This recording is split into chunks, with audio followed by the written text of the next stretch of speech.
QS Al-Araf ayat 97 menggugah kesadaran manusia dengan pertanyaan yang mengguncang kelalaian. Apakah penduduk suatu negeri merasa aman dari datangnya azab Allah pada malam hari ketika mereka sedang tidur? Ayat ini seperti ketukan lembut namun tegas pada pintu hati. Jangan pernah merasa terlalu aman dalam kehidupan yang fana. Dalam pandangan tasawuf, khususnya melalui kejernihan ajaran Imam Junaid al-Baghdadi dan kedalaman analisis batin Imam Al-Ghazali, rasa aman yang dikritik ayat ini bukan sekadar keamanan fisik, tetapi kelengahan ruhani. Junaid dikenal sebagai sufi yang sangat menekankan keseimbangan antara cinta dan kewaspadaan. Ia mengajarkan bahwa seorang arif berjalan di antara dua sayap, raja harap dan khauf, takut. Bila hanya berharap, hati bisa menjadi longgar. Bila hanya takut, jiwa bisa mengeras. Keseimbangan itulah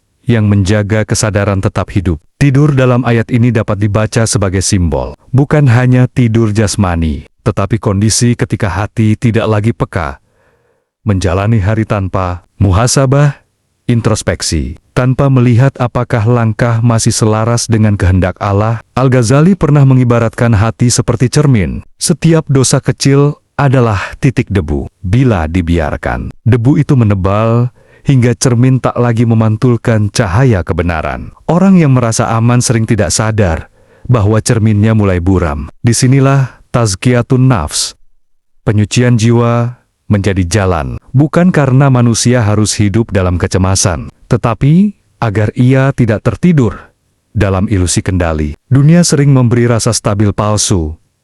Kesehatan hari ini, rezeki lancar, rencana berjalan rapi. Padahal hidup dapat berubah dalam satu malam. Namun tasawuf tidak mengajak kita menjadi gelisah. Ia mengajak kita menjadi terjaga. Ada perbedaan halus antara hati yang takut dan hati yang sadar. Hati yang takut mengecil. Hati yang sadar justru melebar karena ia bersandar kepada Allah, bukan kepada kepastian dunia. Hakikat marifatullah dalam ayat ini mengarah pada kerendahan batin. Semakin seseorang mengenal Allah, semakin ia tidak merasa aman dari ujian, tetapi juga tidak putus dari harapan akan rahmat. Para sufi sering mengatakan, kelalaian adalah hijab paling tipis, sekaligus paling berbahaya, karena ia terasa normal. Tidak ada guncangan, tidak ada peringatan, hanya jarak yang perlahan melebar antara hamba dan Tuhannya. Bayangkan, seorang pelaut di lautan tenang, justru pada air yang terlalu tenang,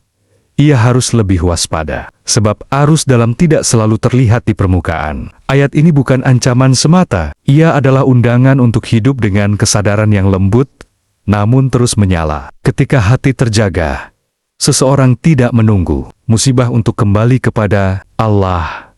Ia menjadikan setiap napas sebagai kepulangan kecil. Pada akhirnya, makrifat bukan berarti merasa sudah dekat, tetapi terus merasa perlu mendekat. Dan barangkali tanda hati yang hidup adalah ini. Ia tidak pernah sepenuhnya tertidur dari mengingatnya. QS Al-Araf ayat 98 mengingatkan manusia tentang bahaya rasa aman yang semu. Apakah penduduk suatu negeri merasa aman dari datangnya azab Kami pada malam hari ketika mereka sedang tidur? Ayat ini tidak hanya berbicara tentang bencana lahiriah, tetapi lebih dalam menyentuh kondisi batin manusia. Ketika hati terlena dan merasa semuanya akan selalu baik-baik saja. Makna hakikat makrif dalam jalan makrifat, merasa aman dari teguran Allah, justru tanda berkurangnya kesadaran ruhani. Orang yang semakin mengenal Allah biasanya hidup di antara dua sayap, khauf, takut kehilangan rahmatnya, dan raja harap akan kasihnya. Keseimbangan ini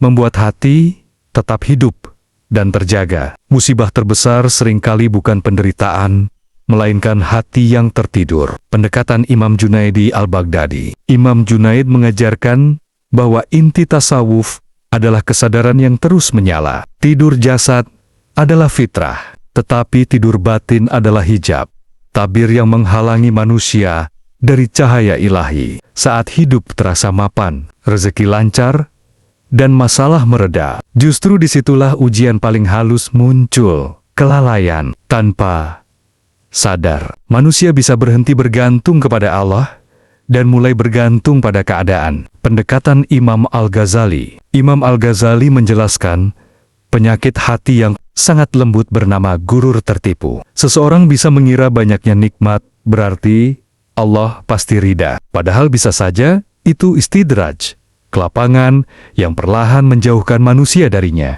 Penawarnya adalah muhasabah, yaitu mengoreksi diri secara jujur. Apakah nikmat ini membuatku semakin bersyukur, atau justru membuatku semakin lalai? Tazkiyatun nafs, penyucian jiwa. Beberapa pelajaran batin dari ayat ini. Jangan pernah merasa kebal dari ujian. Kerendahan hati, menjaga cahaya marifat. Waspadalah saat hidup terasa paling nyaman, karena kelalaian sering datang tanpa suara. Rawat kesadaran kepada Allah dalam setiap keadaan, bukan hanya saat sulit. Inti hakikat, orang yang benar-benar mengenal Allah tidak hidup dalam rasa aman yang berlebihan, tetapi dalam kewaspadaan yang tenang, ketentraman sejati, bukan karena bebas dari ujian, melainkan karena hati selalu kembali kepadanya. Hati yang terjaga, ibarat pelita di malam hari, mungkin tidak menghilangkan gelap seluruhnya, tetapi cukup untuk menuntun langkah agar tidak tersesat. QS Al-Araf, ayat 99, berbunyi secara makna. Apakah mereka merasa aman dari makar ketetapan Allah? Tidak ada yang merasa aman dari makar Allah, kecuali orang-orang yang merugi. Ayat ini seperti lonceng kesadaran. Ia mengguncang satu ilusi paling tua dalam diri manusia. Merasa perjalanan hidup pasti berada dalam kendali kita. Makna hakikat marifatullah dalam marifat. Makar Allah bukan dipahami sebagai tipu daya dalam pengertian manusiawi, melainkan rahasia kehendak Allah yang melampaui perhitungan akal. Hidup dapat berubah seketika. Sehat menjadi sakit, kuat menjadi lemah, dekat menjadi jauh. Hakikatnya, semakin seseorang mengenal Allah, semakin ia menyadari bahwa kepastian hanyalah miliknya. Rasa aman yang berlebihan adalah tanda hati mulai bergeser dari tawakal menuju kepercayaan pada diri sendiri. Pendekatan Imam Junaidi Al-Baghdadi. Imam Junaid melihat jalan menuju Allah sebagai perjalanan antara takut dan harap. Jika seseorang hanya berharap tanpa rasa takut, ia mudah lalai. Jika hanya takut tanpa harap, ia bisa putus asa. Kesadaran sejati adalah kewaspadaan batin. Hati tetap rendah, walau amal terasa banyak. Tetap merasa membutuhkan Allah, walau terlihat kuat. Menurut beliau, salah satu hijab paling halus adalah ketika seseorang berkata dalam batin, "Aku sudah sampai." Padahal perjalanan ruhani tidak pernah selesai selama nafas masih berhembus. Pendekatan Imam Al-Ghazali. Imam Al-Ghazali menyingkap penyakit batin bernama amen min makarillah. Merasa aman dari ketentuan Allah. Ini sering muncul dari tiga hal. Terlalu percaya pada amal, terlena oleh nikmat, menunda taubat karena merasa waktu masih panjang, padahal waktu adalah rahasia. Banyak manusia merencanakan esok, tetapi tidak pernah sampai kepadanya. Obatnya adalah muraqabah, merasakan bahwa Allah selalu melihat, mengetahui, dan mengatur. Kesadaran ini tidak membuat hati gelisah, justru menumbuhkan ketenangan yang bersandar penuh kepadanya. Tazkiyatun nafs, penyucian jiwa. Pelajaran batinnya lembut namun tajam. Jangan bersandar pada amal, bersandarlah pada rahmat Allah. Jangan tertipu oleh stabilnya hidup, karena dunia selalu berubah. Perbarui taubat, bahkan ketika merasa tidak berbuat dosa, sebab kelalaian sering tidak terasa. Inti hakikat, hati para arif tidak pernah merasa aman, tetapi juga tidak hidup dalam ketakutan yang gelap. Mereka berjalan dengan kewaspadaan yang bercahaya, seperti seorang musafir di lautan luas. Bukan panik oleh ombak, tetapi juga tidak lengah terhadap badai. Ia sadar keselamatan bukan karena kuatnya kapal, melainkan karena penjagaan Tuhan yang menghamparkan samudera itu sendiri. Semakin dalam mahrifat seseorang, semakin hilang rasa sombongnya, dan semakin tumbuh rasa bergantung hanya kepada Allah. QS Al-Araf, ayat 100, secara makna mengingatkan, belumkah menjadi petunjuk bagi orang-orang yang mewarisi bumi setelah penduduk sebelumnya, bahwa jika kami menghendaki, kami dapat menimpakan azab kepada mereka karena dosa-dosanya, dan kami mengunci hati mereka sehingga mereka tidak dapat mendengar. Ayat ini seperti cermin sejarah. Umat datang dan pergi, peradaban bangkit, lalu runtuh. Tanah yang kita pijak hari ini pernah menjadi milik orang-orang yang merasa kuat, sampai akhirnya waktu menutup kisah mereka. Makna hakikat ma'rifatullah. Dalam kacamata ma'rifat, ayat ini mengajak manusia membaca jejak ilahi dalam sejarah. Kehancuran bukan semata karena lemahnya ekonomi atau politik, tetapi sering bermula dari hati yang mengeras. Ketika hati tertutup, kebenaran terdengar, tetapi tidak meresap. Nasihat hadir, namun hanya lewat seperti angin. Hakikat bencana terbesar bukanlah hilangnya kekuasaan, melainkan hilangnya kepekaan ruhani. Pendekatan Imam Junaidi